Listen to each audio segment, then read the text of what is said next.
ಸಸ್ಯಕಾಶಿ ಲಾಲ್ಬಾಗ್ನಲ್ಲಿ 2025ನೇ ಸಾಲಿನ ಫಲಪುಷ್ಪ ಪ್ರದರ್ಶನಕ್ಕೆ ಇದೀಗ ಅದ್ದೂರಿಯಾಗಿ ಆರಂಭ ಸಿಕ್ಕಿರುವಂಥದ್ದು. ಸದ್ಯ ಗಮನಿಸ್ತಾ ಇದ್ದೀರಾ, ಲಾಲ್ಬಾಗ್ನ ಗಾಜಿನ ಮನೆಯಲ್ಲಿ ಕೆಳದಿಯ ಕೋಟೆ ಏನಿದೆ ಆ ಒಂದು ಕೋಟೆಯ ಮಾದರಿ ಅರಳು ನಿಂತಿದೆ. ಸದ್ಯ ಈ ಬಾರಿಯ ಒಂದು ಸಸ್ಯಕಾಶಿಯಲ್ಲಿ ನಡೀತಾ ಇರ್ತಕ್ಕಂಥ ಫಲಪುಷ್ಪ ಪ್ರದರ್ಶನವನ್ನು ಸಂಗೊಳ್ಳಿ ರಾಯಣ್ಣ ಹಾಗೆ ರಾಣಿ ಚೆನ್ನಮ್ಮ ಅವರಿಗೆ ಅರ್ಪಣೆಯನ್ನು ಮಾಡಿರುವಂಥದ್ದು. ಸದ್ಯ ಗಮನಿಸ್ತಾ ಇದ್ದೀರಾ, ಇದು ಕೆಳದಿಯ ಕೋಟೆಯ ವಿನ್ಯಾಸವನ್ನು ಹೂಗಳಿಂದಲೇ ನಿರ್ಮಾಣ ಮಾಡಿರುವಂಥದ್ದು. ಅದರಲ್ಲೂ ಪ್ರಮುಖವಾಗಿ 30 ಅಡಿ ಸುತ್ತಳತೆ ಆಗಿರ್ತಕ್ಕಂಥ ಈ ಒಂದು 18 ಅಡಿ ಎತ್ತರದ ಒಂದು ಕೋಟೆಯ ಪ್ರತಿಕೃತಿಯನ್ನು ಇಲ್ಲಿ ನಿರ್ಮಾಣ ಮಾಡಿದ್ದಾರೆ. ಈ ಒಂದು ಕೋಟೆಗೆ ಸುಮಾರು 1.75 ಲಕ್ಷಕ್ಕೂ ಹೆಚ್ಚಿನ ಹೂಗಳನ್ನು ಇಲ್ಲಿ ಬಳಕೆ ಮಾಡಿರುವಂಥದ್ದು.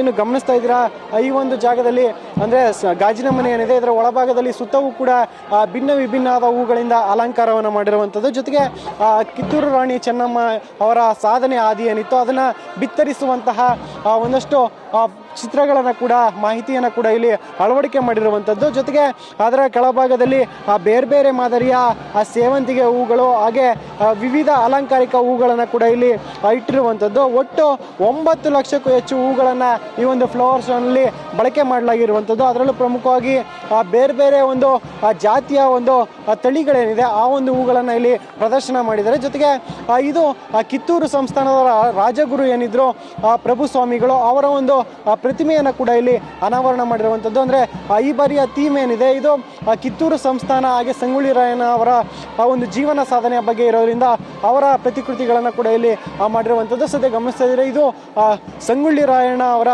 ಒಂದು ಪ್ರತಿಮೆಯನ್ನು ಅಂದರೆ ಕುದುರೆ ಮೇಲೆ ಕುಳಿತಿರುವಂಥ ಒಂದು ಪ್ರತಿಮೆಯನ್ನು ಇಲ್ಲಿ ಪ್ರತಿಷ್ಠಾಪನೆ ಮಾಡಿದ್ದಾರೆ. ಜೊತೆಗೆ ಒಂದು ಜೈಲಿನಲ್ಲಿ ಏನು ಗಲ್ಲಿಗೇರಿಸುವ ಸಂದರ್ಭದಲ್ಲಿ ಯಾವ ರೀತಿಯ ಒಂದು ಸ್ಥಿತಿ ಇತ್ತು, ಜೊತೆಗೆ ಸಾರ್ವಜನಿಕವಾಗಿ ಸಂಗೊಳ್ಳಿ ರಾಯಣ್ಣ ಅವರನ್ನು ಗಲ್ಲಿಗೇರಿಸಿದಂಥ ಸಂದರ್ಭ ಏನಿತ್ತು ಅದನ್ನು ಕೂಡ ಇಲ್ಲಿ ಒಂದು ರೀತಿ ಚಿತ್ರದ ಮಾದರಿಯಲ್ಲಿ ಪ್ರದರ್ಶನವನ್ನು ಮಾಡಿರುವಂಥದ್ದು.